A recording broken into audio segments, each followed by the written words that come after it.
Bulchiinsa magaalaa Adaamaatti aanaan Naddacha Araaraa sooma Ramadaanaa sababeeffachuun hawaasa musliimaaf sagantaa iftiraa qopheesse. Sagantaa iftiraa kanarratti abbootii amantaa fi hordoftoonni amantaa biroon hirmaataniiru. Hordoftoonni amantaa musliimaa saganticha irratti hirmaatan gama isaaniitiin sagantaan iftiraa qophaa'e kun tokkummaa waliin jireenya keenyaa kan cimsuudha jedhan. Uummanni keenya qaamni mootummaadhaa tokkummaa uummata hedduutti uumna jedhanii amantaa musliimaa kanaa fi amantoonni biraa akka wal danda'ee waliin deemu argisiisuuf warri faxarsiisu kun amantaa biraa ta'ee amantaa musliimaati yoo faxarsiisan kun tokkummaa uumaa, jaalala uumaa, wajjin jireenya amantaa waliin foonu, biyyummaa waliin foonu, lagaa fi ijoollee kaanii odoo waliin foonetti waliin jiraanna jecha argisiisa.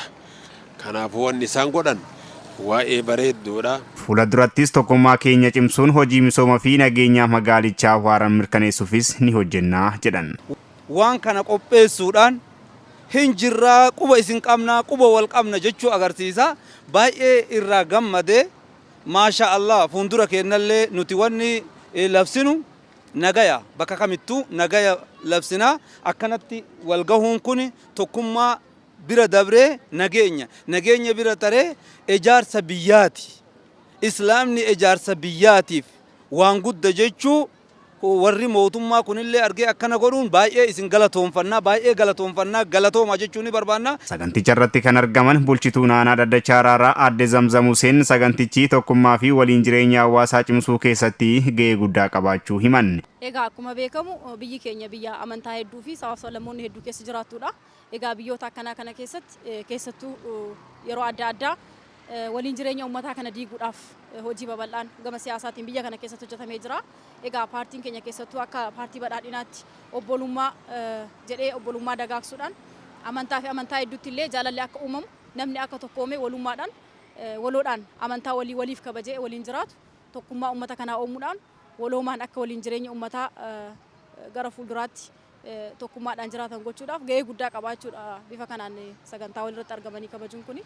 Kanaaf nus kanumaan tokkummaa uummata keenyaa tokkummaa walooma uummata keenyaa waliin qabnu uumuu qabna kan jedhuun guyyaa har'aa sagantaa iftaraa kana qopheessineerra jechuudha. Duudhaan waliin jireenya amantootaa kun hojii misooma fi nageenyaa keessattis qabatamaan mul'achuu qabaas dhaaman. Egaa aanaa Daddacha Araaraa keessatti sabaaf sablammii hedduu fi uummattoota amantaa garaagaraa qabantu as keessatti jiraata.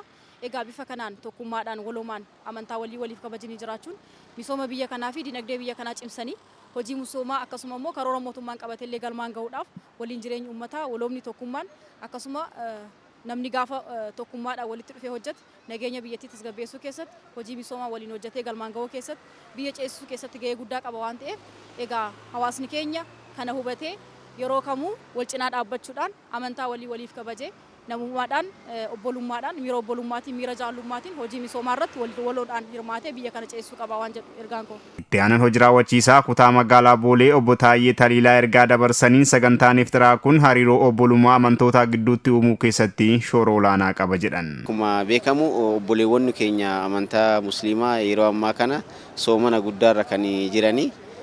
Nutis immoo soomana isaanii kana giddu galeessa godhachuudhaan yaa akkuma beekamu sagantaan aftira guyyaa har'aa qophaa'e kun keessattuu sabaaf sablammoota gidduu obboloota keenya amantaa musliimatii fi amantaa kiristaanaa gidduutti miira obbolummaa, miira jaalalaa fi miira tokkummaa kan labsuu danda'udha.